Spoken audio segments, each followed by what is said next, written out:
एक महिला 3 दिन और 3 रातों तक समुद्र में फंसी रही। वह एक लकड़ी की बाल्टी के साथ तैर रही थी। इसी समय एक बड़ी लहर अचानक बेहोश महिला पर गिर गई। अन्ना, जो जाग गई थी, पानी में संघर्ष कर रही थी। जब वह निराश हो गई थी, उसने अचानक पास में एक द्वीप देखा। अन्ना ने पूरी ताकत से तट की ओर तैरना शुरू किया। लहरों के धक्के से अन्ना आखिरकार इस डरावने समुद्र से बाहर निकल आई। वह इतनी गुस्से में थी कि उसने अपना बैग भी नहीं उठाया। फिर उसने अनंत समुद्र की ओर देखा, लेकिन कोई और साथी नहीं मिला। बेबस अन्ना को इस अज्ञात क्षेत्र में कदम रखना पड़ा। हालांकि उसे नहीं पता था कि वह अब कहाँ है। वह फिर भी खुश थी कि वह चमत्कारिक रूप से बच गई। पिछले कुछ दिन एक बुरे सपने जैसे थे। अब जब वह सोचती है तो उसके दिल में अभी भी एक घाव है। उसे केवल अपने पति की चिंता है। अब उसका पता नहीं है और जीवन और मृत्यु का भी पता नहीं है। अपने कपड़े सुखाने के बाद अन्ना रेगिस्तान में गहराई तक जाने के लिए तैयार हो गई, ताकि भोजन और पानी के स्रोत ढूंढ सके। उसे अच्छी तरह से पता था कि अगर वह समय पर ताजे पानी से अपने कमजोर शरीर को नहीं भर पाई तो वह जल्द ही गिर जाएगी। इसी समय अन्ना ने पत्तियों पर ओस देखी। वह दोनों हाथों से पत्तियों को उठाकर ओस पीने लगी। उसने पास की शाखाओं पर बचे कुछ बूंदों को भी नहीं छोड़ा, लेकिन ये पर्याप्त नहीं थे और तेज धूप के नीचे उसने अनजाने में अपने शरीर की पानी की कमी को तेज कर दिया। अन्ना को अपने कपड़े निकालकर अपने लिए एक आश्रय बनाना पड़ा। उसे भोजन ढूंढने के लिए अपनी ऊर्जा बचानी थी। रात होने पर अन्ना को अभी भी कुछ नहीं मिला, न ही मानव अस्तित्व के कोई संकेत। रेगिस्तानी द्वीप पर दिन और रात के बड़े तापमान अंतर के कारण अन्ना को जल्द से जल्द कुछ लकड़ी इकट्ठा करनी पड़ी। फिर उसने लकड़ी का उपयोग किया। लगातार प्रयासों के बाद उसने आखिरकार लकड़ी को छुपाने में कामयाबी हासिल की। सौभाग्य से रेगिस्तानी द्वीप पर पहली रात अन्ना की हालत बहुत खराब नहीं थी। कौन जानता था कि अगले सुबह अन्ना दर्द से जाग गई। इस समय उसने महसूस किया कि उसकी टांगों पर चींटियां थीं। अन्ना इतनी डर गई कि वह जल्दी से उठ गई और अपने पूरे शरीर को थपथपाने लगी। अपनी टांगों पर निशान देखे। उसे कपड़ा फाड़कर अपनी टांगों को एक साथ बांधना पड़ा, ताकि चींटियां फिर से उस पर हमला न करें। इस समय अन्ना पहले से ही थक चुकी थी। उसने बहुत देर तक खोजा,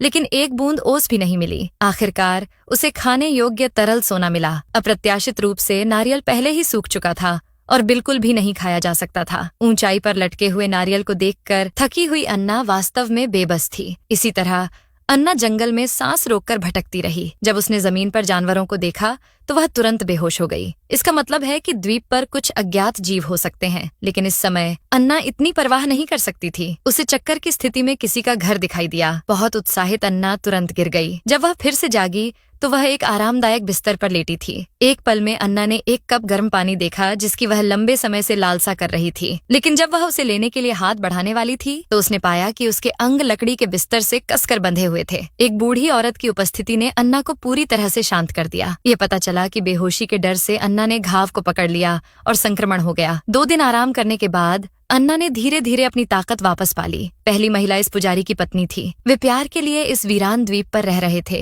अन्ना की अज्ञात उपस्थिति ने पुजारी को बहुत खुश कर दिया और अन्ना की देखभाल और भी विचारशील थी। लेकिन पुजारी का अत्यधिक जुनून अनिवार्य रूप से पत्नी की मजबूत असंतोष को आकर्षित करता था। युवा और सुंदर अन्ना को देखकर पत्नी का दिल और भी असहज हो गया। अन्ना के प्रति उनके बीच दुश्मनी भरी हुई थी। ये तो छोड़ो कि पत्नी एक नौकरानी की तरह थी। उसे खुद खाना बनाना और परोसना पड़ता था। ये मानो 5 मिश्रित वस्तुएं उसके दिल में व्यक्त करना मुश्किल था। भोजन के दौरान उसने अपने पति को देखा, जो हमेशा अन्ना के प्रति गर्मजोशी से पेश आता था। पत्नी एक भी निवाला नहीं खा सकी। सावधान अन्ना ने दूसरे व्यक्ति के चेहरे पर कुछ समस्याएं देखी, इसलिए एक धुंधली स्थिति में उसने कहा कि वह एक छोटी नाव लेकर वीरान द्वीप छोड़ने वाली है। पुजारी ने धुंधली स्थिति में अन्ना के विचार का विरोध करने के लिए हर तरह के कारणों का उपयोग किया। पत्नी अब और सहन नहीं कर सकी। अन्ना दूसरे व्यक्ति के स्थिर जीवन को बर्बाद नहीं करना चाहती थी। चाहे कुछ भी हो, उसे इस जगह से निकलने का रास्ता खोजना था जो उसके लिए नहीं था। लेकिन आखिरकार वह अभी अभी उस भयानक समुद्र से बाहर निकली थी।